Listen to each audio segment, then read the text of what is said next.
I work for Avallain Africa as the education manager, and what we're doing with Avallain Africa right now is developing digital content for e-learning for the education system in Kenya. If you think about school traditionally as it is, it means a child wakes up in the morning, puts on uniform, which is totally different from the attire of the community. It is a way of expressing their culture. The school uniform has no respect. I'm not saying the uniform, but all the traditions and the values of schools have not respected the culture of the people. So it means that a child has to go, leave the community, leave the culture, leave the traditions. It's like you literally have to leave everything. The more we get the children to go to the schools, the more the parents feel like the children are being alienated from their community. The school has its routine.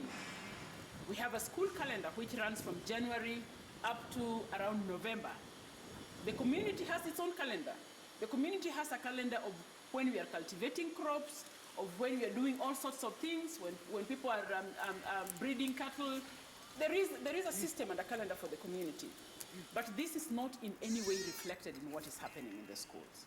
If you're just bringing learning to people the way we know it traditionally, it is dry, it is paper, it is text, it has no pictures, it has no relevance to the people's lives and the world and their worldview, then it is not very easy to break the ice and get to them.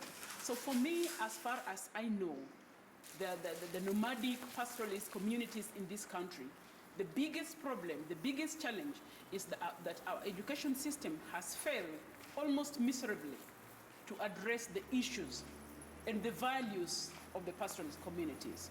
A good place to start would be with the mothers and the children. They may not have a lot of power, but they are very influential. So working through the mothers and getting an inroad into the entire complex community as it is, I think would be a good place to start. With the children, we have a big window of opportunity.